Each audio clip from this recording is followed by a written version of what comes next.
Hello, boys and girls, and welcome to Movie Goodness, where we examine life through cinema here on the KB Radio Network. I am your host, Kevin Reed, and today we travel to the upside down. Today we go over the first four seasons of the show that built Netflix. If it wasn't for this show, we wouldn't have the Netflix that we have today. And it is Stranger Things. We are going over the first four seasons. The a show that I was close, or not was, but I am close to deeming my all-time favorite show. And I say close because it has to stick the landing.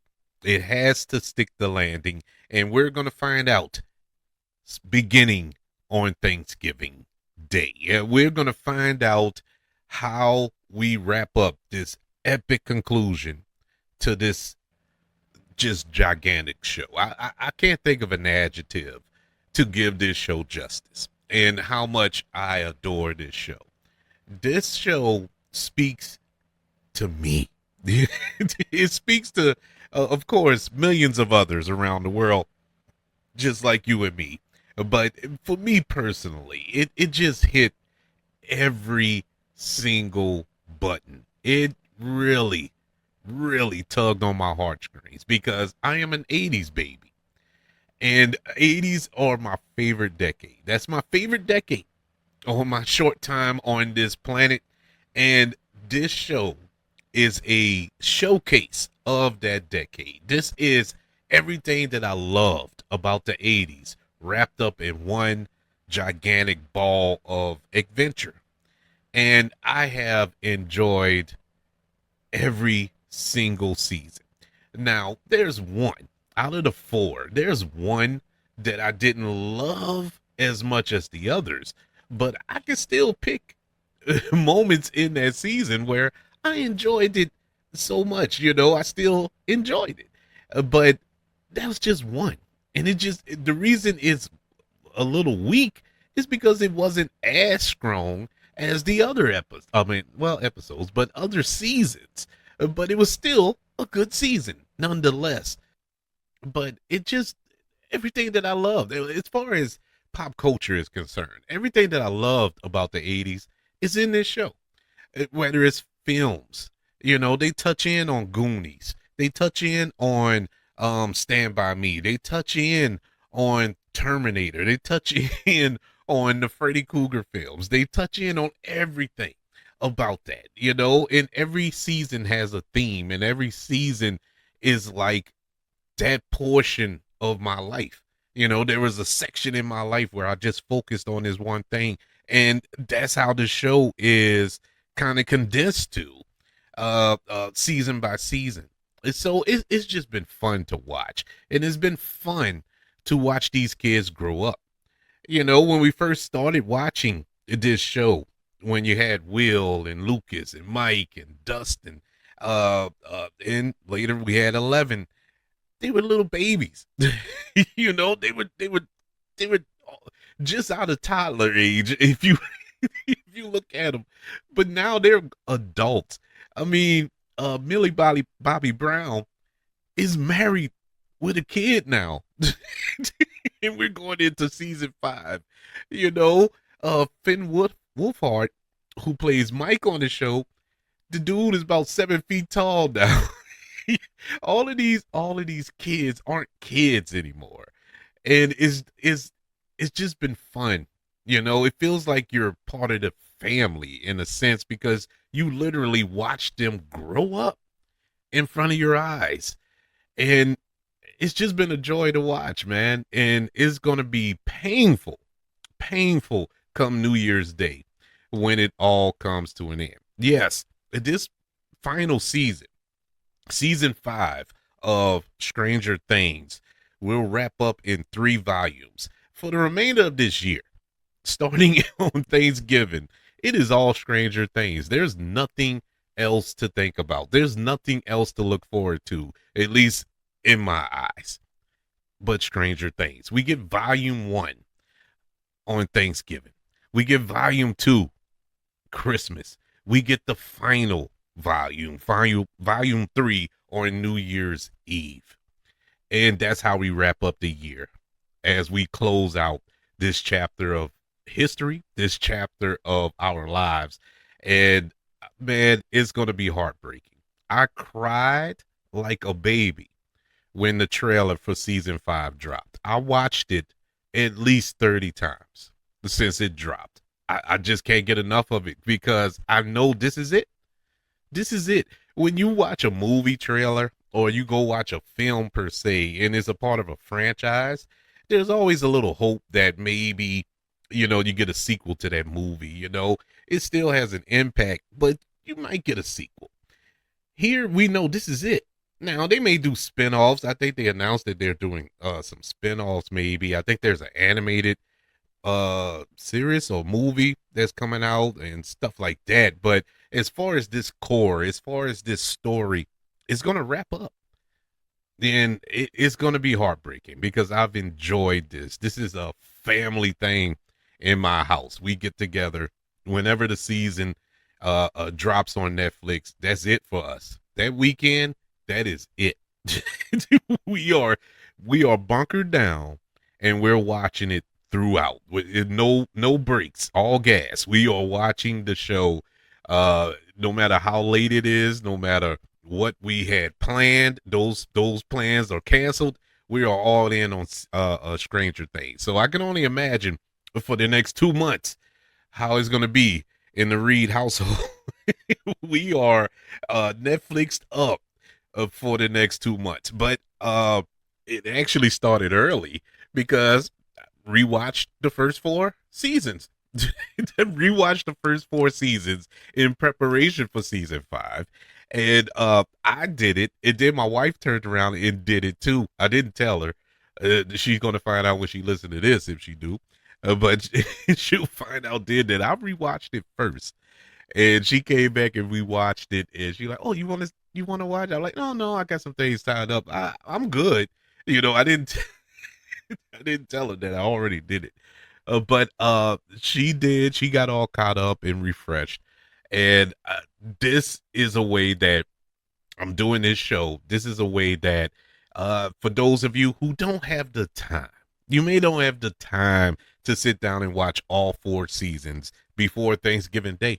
And so I'm going to attempt to wrap it up in one episode of Movie Goodness as we recap seasons 1, 2, 3, and 4 as we prepare for the epic conclusion to Stranger Things season 5, which drops November the 26th. And so we have a lot to get through, so there's no point prolonging it. Let's jump right in. Season 1 of Stranger Things premiered on Netflix on July the 15th, 2016. Can you believe that? 2016 is when this show premiered. And it's hard for me to believe that it's been close to 10 years, 9.5 years since this show has been a part of our lives and a part of the world, the pop culture zeitgeist for that amount of time. But it premiered in July of 2016. In case you don't know, and you've been living under a rock for 10 years, Stranger Things is set in the 80s. The series centers on residents in the fictional town of Hawkins, Indiana, after a young girl with, what's it called, psychokinetic powers, opens a gateway between Earth and the horizontal alternative dimension known as the Upside Down.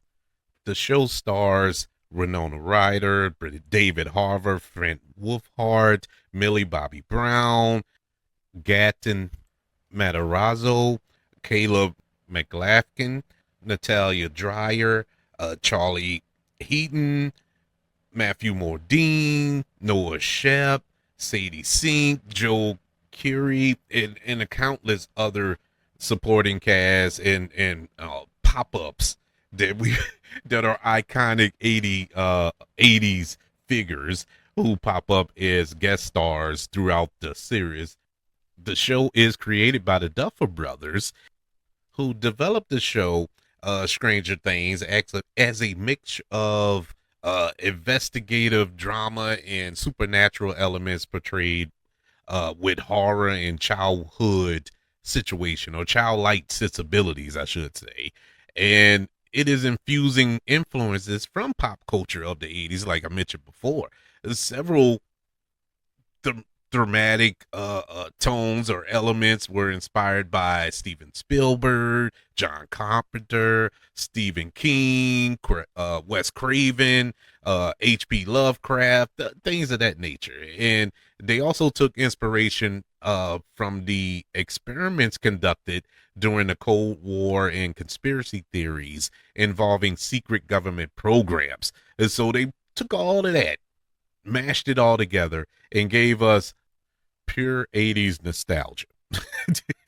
This show has just been praised by critics throughout its 4 seasons thus far for its acting, for the atmosphere, the direction, the writing, so many elements throughout this show.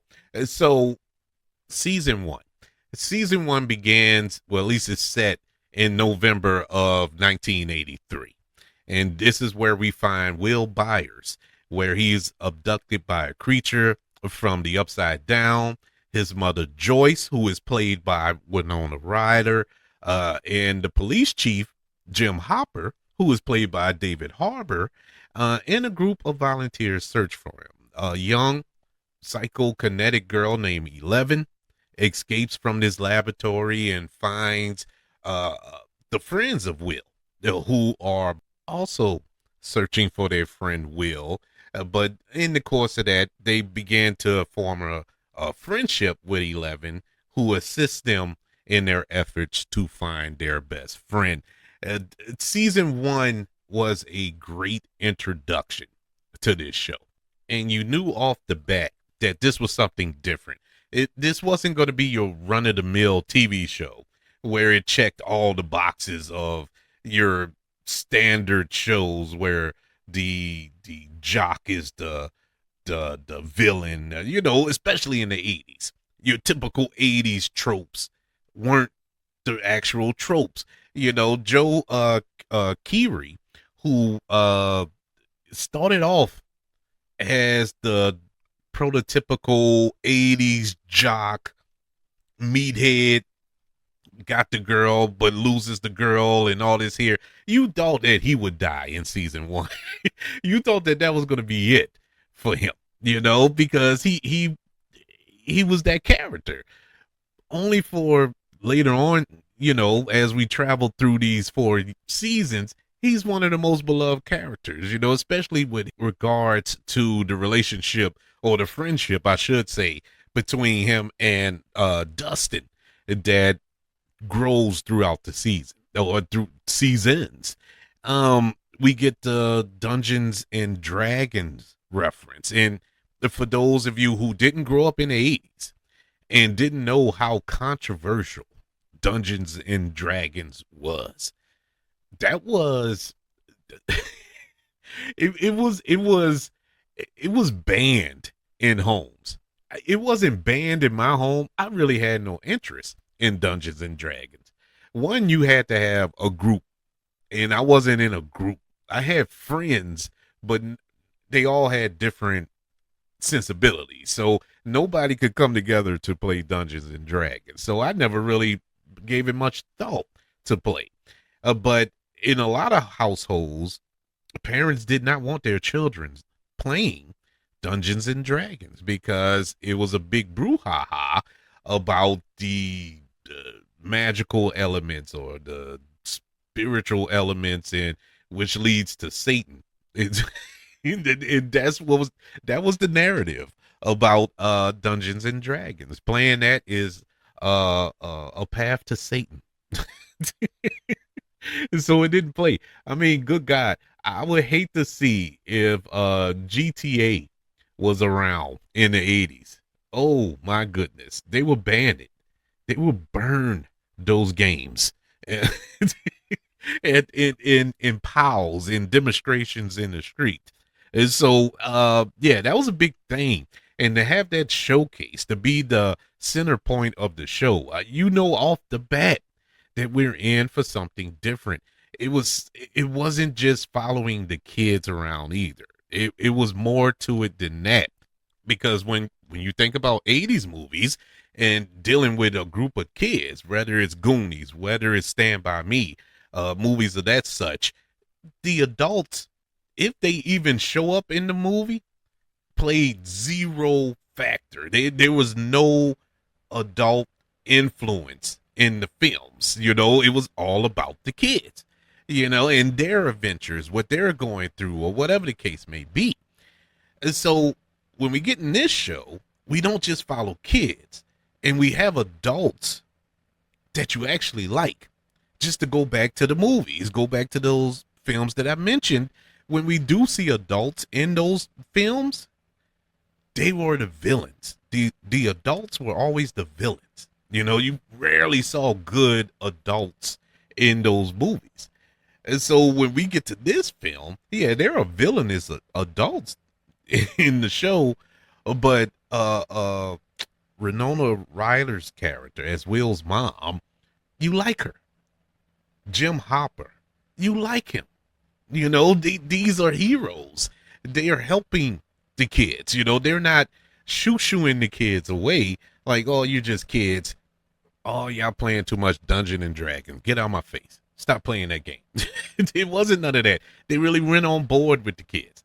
And that was a cool element of this show in its introduction in season 1 that made it different, that made it fresh, that made it super, super interesting. The elements of the investigation with the kids, going through these little trials and tribulations to find out exactly where is Will, what is going on with Will. We get the iconic scene with the alphabet written on the wall, and Joyce's mom is communicating with Will, who's in the Upside Down, through these Christmas lights that are set up around the alphabet. And I'm like, man, this is nice. This is unique. This is a cool way to show that Will is still alive. A cool way to keep the adults engaged and keep them grounded in the story, not believing that the kids are just making this up or using their imagination. No, this is really something wrong. It's really something wrong with Hawkins. And so I got to touch on this because it's been blaring in my mind since I started recording, so I might as well get it out now. One of the biggest, not flaws, but biggest gripes about Stranger Things is the one element that took place in season 1 that has yet to be resolved. Actually, it was resolved, but I think a lot of people, including me, are just not satisfied with the resolution, and that is hashtag justice for Barb. Out of all of the characters in every season who has come and has left the show, died off the show, Barb's exit is probably the most debated. And everybody, and we're going to touch in on the other deaths in the other seasons, but those deaths I think had more weight than Barb's, but everybody is upset about the Barb. Barb being 86th in the first season was so heartbreaking for everybody that nobody has gotten over it. And I think the most disturbing thing for me is the fact that Barb parents, mom, dad, whoever, have yet to pop up on this show. Question, where's their daughter? You know, we've been through 4 seasons, going into a 5th, and nobody has asked, where is Barb? You know, we've addressed other deaths. It's been lasting effects throughout the seasons, but except for Barb. it's it's amazing to me. It is super super amazing. The fact that there's been no justice for poor Barb. And it was a cool little she was a cool little character, man. And she was Nancy's best friend, who is Mike's sister, and it just went nowhere. Went nowhere. She went missing. We all know what happened to her. She died. I think in season 2 or something, we saw a dead body in the upside down. But that's neither here nor there. It could have been season 1. I'm getting mixed up with it now. But either way, she's gone. She's gone. But a lot of people are frustrated with it, understandably so. I wish we would have got justice for her. I really do. But that wasn't the main one that really cut deep for me. And I'm going to let y'all know when I get to it. But season 1 was so good. And my most memorable moment from season 1 has to be when 11 laid up there and saved Mike and the boys from being jumped by those kids, and she just came and wrecked shop. She tore them up telepathically. It was the most satisfying scene I have ever seen on this show. I just love it. It just sticks in my head, and it has some really good moments in season 1 that got me hooked and to the point that where I am now with the show. But that sticks out to me. That has always stuck out to me. I went back and watched that episode. I remember back in 2016, I went back just to watch that episode several times because I just love that scene. That scene just worked for me. It clicked for me to see 11 go beast mode in that moment, because I didn't know at the time what we would get going forward. But yeah, that was really cool. Super super enjoyed it. Season 1 was a joy, and it was I mean, look at the impact it made. Eggos, their stock went up. Eggos, I didn't eat Eggos. I never was a waffle person, but I started eating them after that. My girls ate Eggos, but I never ate them. I started eating them. I started eating Eggos because of Stranger Things. Yes, I'm going to give them their credit, because I can't pinpoint why I started eating them other than the fact I saw 11 chomping them down in season 1 of Stranger Things. But it made an impact on the culture, on society, and of course on Netflix. This was a monster hit that quickly led to a season 2 of the show. Season 2, the themes of this show.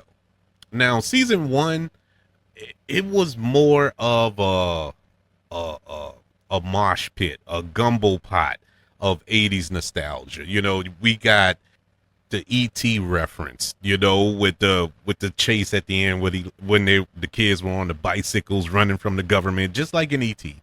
And we get the shot with the van flipping over the kids on the bike and stuff like that, as opposed to ET, when ET made the bikes float, levitate over those government cars and vehicles and stuff like that. So it was a good little twist there with that. But we got a lot of Spielberg references in season 1. That was kind of the theme of season 1, you know, Close Encounters. We got a lot of that element in season 1. Season 2 theme was Ghostbusters. Season 2 theme really leaned into the Ghostbuster element of it, and it also touched in on a lot of other 80s references, but Ghostbusters was the thing. And once again, another favorite from that decade of mine. Ghostbusters changed horror, comedy, special effects, and didn't know you can mix all that up in one movie, and Ghostbusters broke the mold with that. So we get this in season 2. Will is safe from the upside down after being saved at the end of season 1. The boys reunited. This is based around Halloween. with I'm talking about the holiday where the kids, all four of them, dress up as Ghostbusters, being as though they all fit the bill. You get the token black kid, you got the other you got the other elements of Ghostbusters. And yeah, they were the perfect Ghostbuster team. And so Hopper has adopted 11, I guess you could say. She's staying with Hopper. Season 2 is when we get the introduction to a new character by the name of Max, who is played by Sadie Sink. And this was a great addition to the show. This was the love interest of Lucas. And that was also odd because he's the one black kid in the group. It was odd because I I didn't expect Lucas to get a story arc. I'm gonna be 100% transparent with you because the black kid or the token black kid never gets a story in these movies, and it's sad, but it's true. Go back and watch them. They don't have a backstory. Just go back to Ghostbusters, since we are in the Ghostbuster era of this show. Uh, Eddie Hudson or Ernie Hudson, his character was the least developed character of the Ghostbusters. Still is. Even in the sequels, he was never truly developed. His character, nobody knows his backstory. Nobody knows what he's all about. He just came there looking for a job and he got the job. Everybody else were scientists. He was just there. And it's the same thing with Lucas. Lucas is just part of the clique. He's the guy that it's not about being a token. He's just the guy that was just there. And this season we started to get an actual story with him. He gets his own arc, along with Max, who has her own baggage, coming from this troubled home that she's in with a stepbrother and all those elements, being the new kid in town and all this here. So there's a lot going on there. And so I thought that was a nice little monkey wrench to throw into this storybook, this fairy tale that we're telling. Now, that's the element of this season I liked. Remember when I mentioned that not all of them hit home with me? It was one season that I didn't care for too much, and that was this season 2. Season 2, even though it had some awesome elements to it, like I said, is enjoyable. You can find enjoyable parts throughout this season, but the one part of this season that just irritated me to no end were the others, the other superpowered individuals. Well, not superpowered. Jeez, it's not a Marvel show, but the other individuals who were at that government facility being experimented on, along with 11, who escaped, and they link up. The leader of the little clique here, I think her name was Carly or Collie, and her little crew. I didn't like that. Because it went nowhere, and it still hasn't. We've yet to see him again. Now they could pop up in season 5 coming up. That'll be cool. But as far as even in season 2, they played no role in the main story. They would just dare to, I guess, shepherd 11 along or something. I don't even. I just don't get it. And I watched it, like I said, recently, and it still didn't click. Nothing about it clicked. I like the demo dogs in here. I like that element of the show. Uh, she does return back to Hopper. She only left because her and Hopper had a little disagreement or whatever the case may be. And yeah, that whole storyline just didn't work. It didn't mesh with me.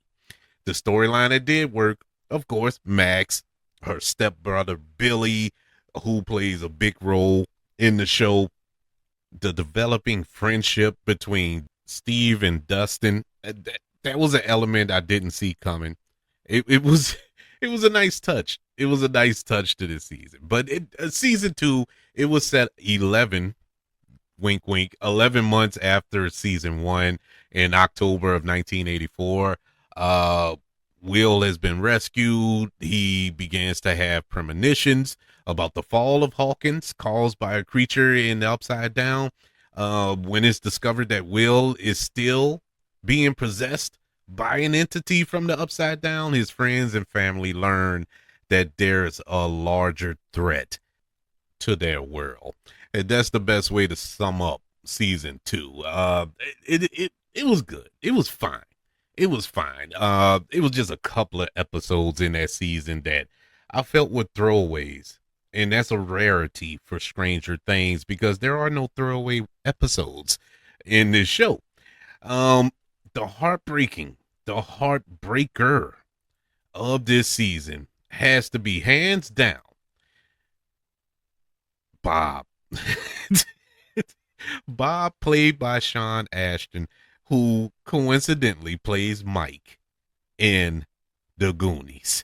And he's a grown adult in this film. And I mean, in this show, once again, perfect homage to the 80s. And his death still hurts. I'm not even gonna lie, man. Rewatching it still bothered me. I was still upset by the death of Bob, man, because he made the ultimate sacrifice to save the kids and Joyce and their relationship. Because Bob was just a sweetheart, man. Bob was just a all around good guy who didn't deserve to go out like that, being ripped apart by demi-dogs.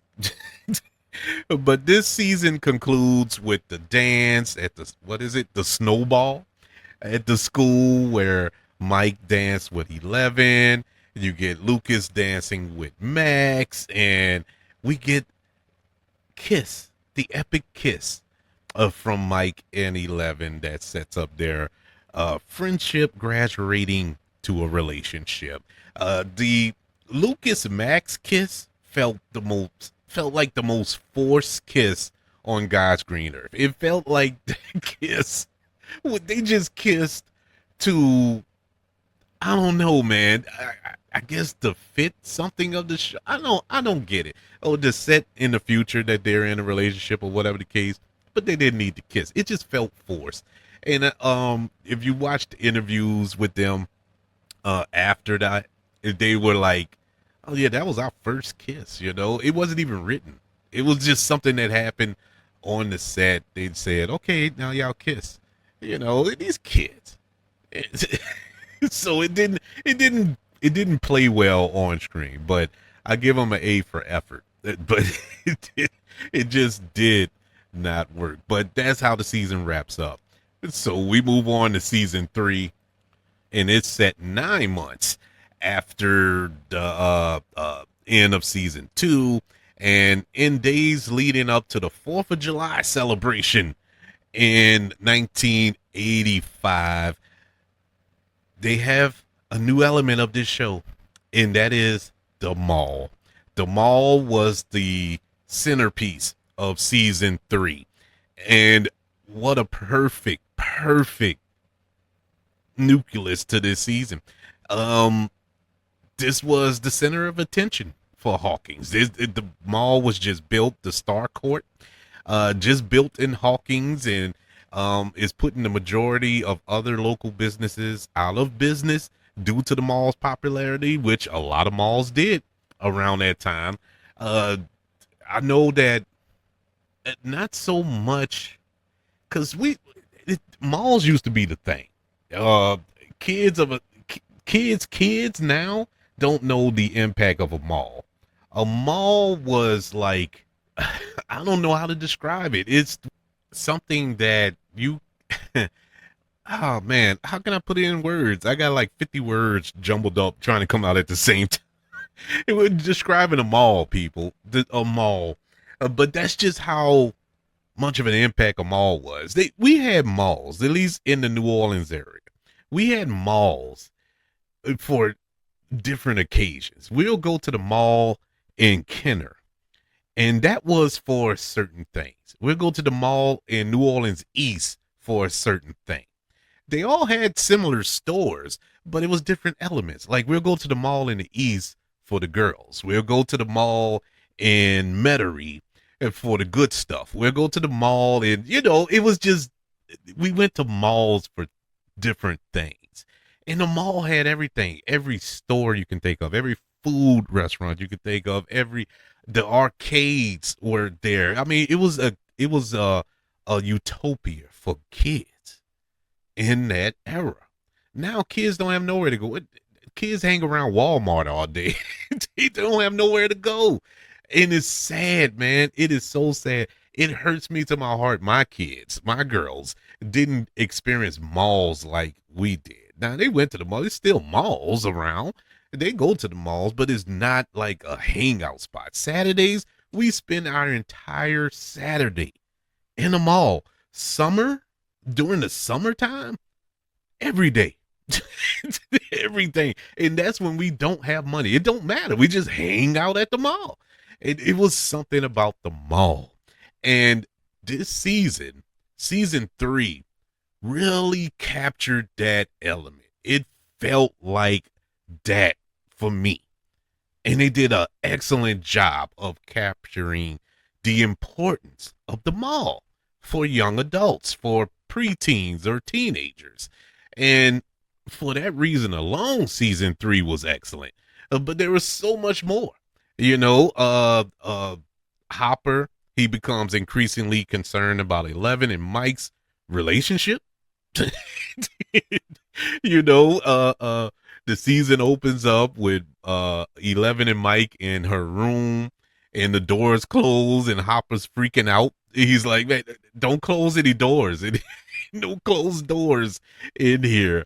He's become super protective because she's his daughter now, it's official to them.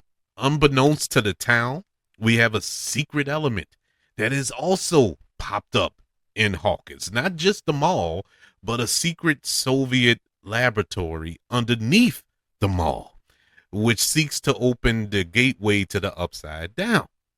And so now we're introducing elements of this Soviet conflict, this Cold War conflict that was brewing in the 80s. And so we got that. And this season really leaned into Terminator. We had a Terminator type character, this Russian agent or assassin or whatever he was. And he was just an unstoppable force, man. And when him and Hopper linked up, that was cool at the end of this season. Another character that was introduced that met his untimely demise this season was the character of Yuri, who was just a belovable character, and he ended up dying in this season. But it was also interesting that we got a new element to this upside down when we got the Mind Flayer, who uses mind control.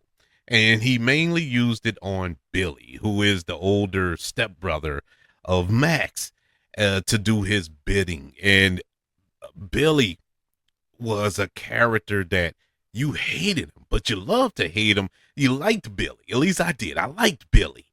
But Billy was a douche. I couldn't stand him because I know Billies. I've grown up around Billies. And so I know that guy. But Diker Montgomery, who plays Billy, does such a good job of making him a sympathetic figure, a relatable figure in the show, character in the show that, man, it really hurt when he died at the end. It really hurt when he died this episode, man, because he was so much of a horrible stepbrother to Max, and for him to make that sacrifice for Max, it was soul crushing, man. Because he was under mind control the most of the season, and things that he was doing wasn't him. It wasn't him. Even though he was an idiot before, but he was a redeemable idiot. Now he just turned pure evil because of the mind flare. But he broke free enough to make that sacrifice and save the day for the kids at that mall. Another guest star who was in season two. I think yeah, it was season two where he was introduced, and that was Paul Reiser. Paul Reiser, who cut his teeth in the 80s. You know, we first saw him in Aliens, the James Cameron Aliens. Uh, that's where we first saw him. So it was good homage to him, to that movie, I should say, to have him on the show. And he also rolled over into season four. I don't think he was in the third season, but I wanted to mention that. I skipped over that for some strange reason. We were introduced to another character as well, a new character, and that was Robin, who is portrayed on the show by Maya Hawke. And if you don't know who Maya Hawke is, she's a nepo baby, but not a real nepo baby. She really can act. She is so good on the show, such a perfect addition to the show. Maya Hawke, who famous parents are Ethan Hawke, her father, and Uma Thurman, her mother. Yes, Kill Bill, Uma Thurman. That's her mom. And you shouldn't have to ask that because she looks just like her mom. Actually, sometimes she looked like her dad, sometimes she looked like her mom. It's weird, like certain facial expressions. She'll switch between the two, and I'm like, oh my god. But people say that about my daughter too. They're like, oh, she looked like your wife, or there's like, oh no, she looked like you. It's just certain things kids do. But yeah, she is awesome on this show, and we find out on the show we thought that this was a potential love interest early on for Steve, but it comes out that she's actually a lesbian. The character, that is, she's a lesbian, and her and Steve are just real close friends. And I thought that was great. That's great writing. That's great writing because the clicheist thing to do is to just give him a love interest because Steve is such a beloved character, you know, especially coming from where his character started in season one. But to become one of the most beloved characters on the show, it'd have been nice to give him a love interest. But they really focus, it's mainly about his friendship with Dustin. And once again, great writing because I super appreciate that. But this was an awesome season, a real good bounce back season from season two, which was a little weak. This was a jolt of adrenaline into this show, got it back on track. Thankfully, yeah, season three was a banger, absolute banger. I loved everything about it. Nothing missed for me. Nothing missed in season three for me. And that leads us to season four. Season four takes place 8 months later in March of 1986. Now we see that Joyce, Will, 11, and Jonathan, they have decided to leave Hawkins. They moved to California for a fresh start. In California, 11 struggles with the loss of her powers due to the end of season three when she battled the mind flare. Oh, but speaking of that, I didn't tell you my favorite, my my favorite, my favorite part of season three. I don't know why, but this sticks with me. I I don't understand it because there are so many other great elements of season three, but this always sticks out. It's, it was Dustin and his girlfriend, who is a girl. She's in Canada. And you know you hear that trope all the time. Oh, I have a girlfriend. She lives in Canada. And that was the running gag throughout the entire season. Nobody believed that he had a girlfriend. And it come to find out, he comes to find out that it's true, that he has a girlfriend. And so at the end of the season, when they're trying to, because they met at this camp and they sing, and so the girl the girl tells Dustin like, I'll help you if you see if we sing whatever together. And this is over the walkie-talkie, and he finally agrees, after trying not to do it because it's embarrassing because everybody's listening. And he finally does it. He starts singing. And that's not the part that got me. The part that got me was David Harbour. David Har- David Harbour's just like, are you kidding me? Look, when they're waiting to get inside of the facility where the Russians are underneath the ball or whatever. And and that look, I don't know what it was. It's so subtle, but it's the most hilarious thing. It sticks with me. It sticks with me. One of my favorite moments throughout the series because we were in the most dire of situations, and they just dropped that comedy gold dead smack in the middle of it. I, you can't you can't write that better. But anyway, going back to season 4, in season 4, yes, 11 had lost her powers. She begins to get bullied at school. Meanwhile, Hawkins, on the other hand, back at home, there there's a new being from the upside down, and it's called Vecna. Vecna begins killing residents in Hawkins, and while doing so, opening new gates between the new world or the two worlds in the process. And Vecna is the main baddie. He is the main villain in this show. And this season leaned into the Nightmare on Elm Street trope. This was a homage to 80s horror.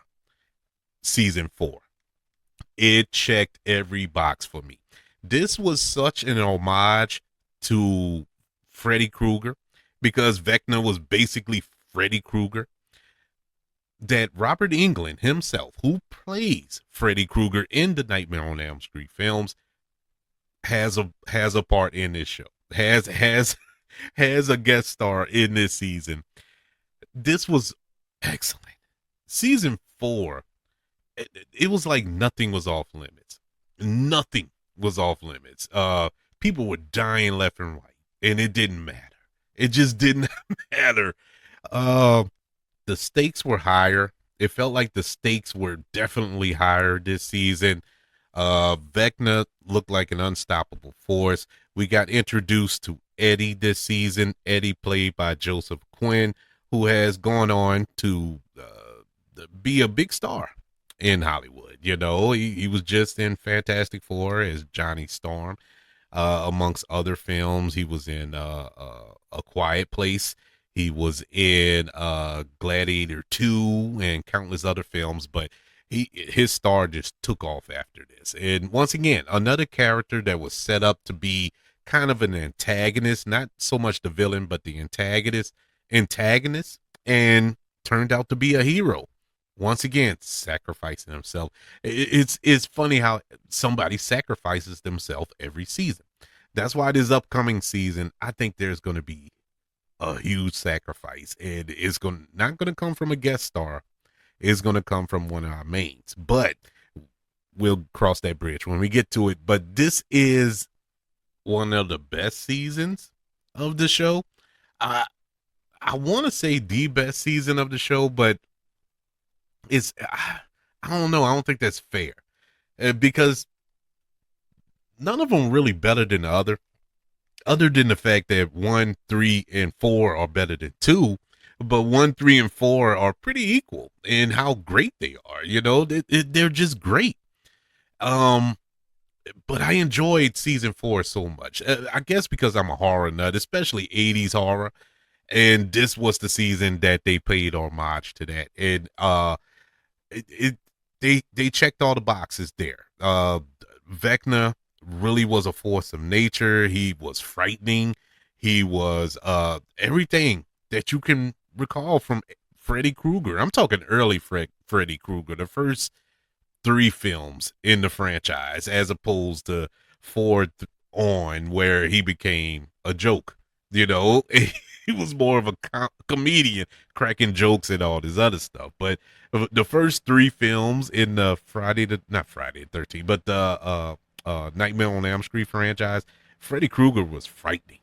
He was really frightening. So they captured that element and put it in Vecna. The scene of this season for me, hands down, Sadie Sink at the cemetery being taken over by Vecna, and we get the iconic Kate Bush running up the hill. That was the scene. That was there's nothing else to talk about. Cinema, man. Absolute cinema. It was every emotion just running up the hill. It was every emotion at play during that scene. The frantic nature of Lucas and Dustin, and who else was at that site? I forgot who else was there, but they're trying to get, I'm about to say Sadie Sink, but Max to snap out of this trance and couldn't.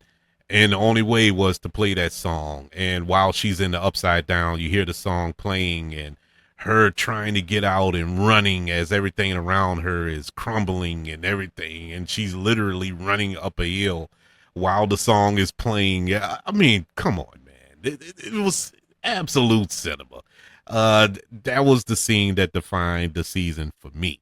But this was also an awesome season when it, in regards to Hopper, who we thought died at the end of season 3, but it was spoiled in the trailers, which that's the only thing they did wrong leading up into season 4. They spoiled that Hopper was alive because that was the big cliffhanger. That was the big bugaboo, because Hopper looked like he made the ultimate sacrifice at the end, being sucked into the upside down. But in actuality, he ended up being pulled through that Russian base into Russia, the other end of that portal, if you will.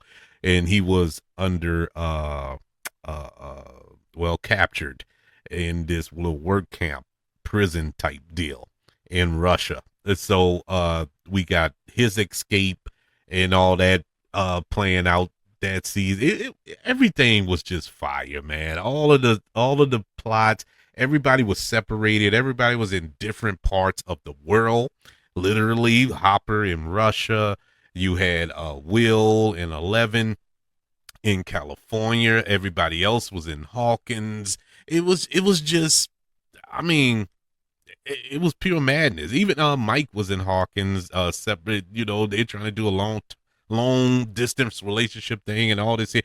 Everybody was spread from hell and gone, but they managed to make it all mesh together. And when they got together at the end, to kind of vanquish Vecna, in the fight to get back to Hawkins after escaping, quote unquote, Hawkins, was also a cool element of this season. Season 4 was probably just by a smidge my favorite season thus far. I really enjoyed season 4 of Stranger Things. But that's my little quick little recap of the 4 seasons.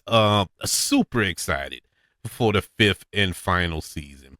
And this go around, just to give you a little preview of what's to come, the 5th and final season is set in the fall of 1987, and the group seek to find and kill Vecna after the rifts that opened up at the end of season 4 open up in Hawkins, which causes the government to quarantine the town. And so the mission becomes complicated when the military set up shop in Hawkins and began hunting 11. And so, nearing the anniversary of Will's disappearance, the group must stay together one last time for the final battle and face something more powerful and deadlier than ever before. If you watch the trailer leading up to this season, for the final season of the show, you know that it's going to be literally all hell is going to break loose in Hawkins. And for them to split this up into 3 volumes, and from what I'm understanding, from what I read, that like every episode is 2 hours. And I think we're only getting like in the volumes is like 3 episodes a volume. I could be off on that. Actually, yeah, I am, because there's 8 episodes remaining. I think the first volume is 4 episodes. Yeah, the first volume is 4, the second volume is 3, and then we get the big finale on New Year's Eve.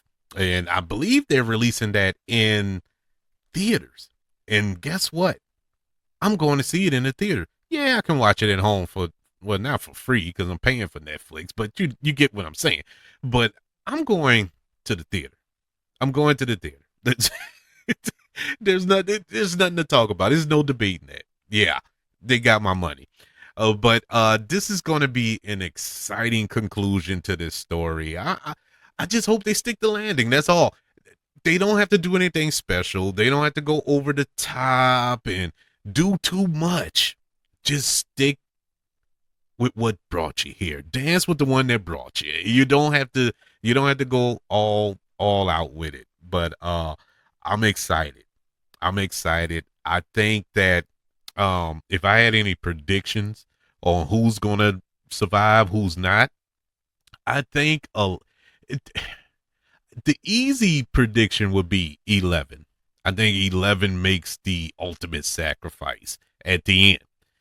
That's the easy prediction. But this show has never been easy. This show has always made the difficult choice. And so I don't think it's 11. It may be Will. Because going by the trailers, and once again, this can be classified as easy too.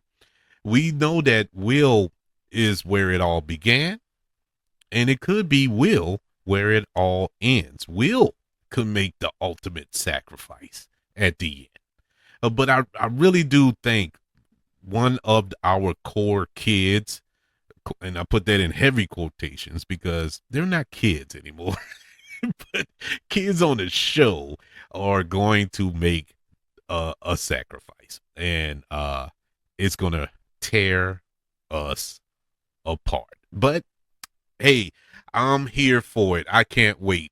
Volume 1 drops November the 26th.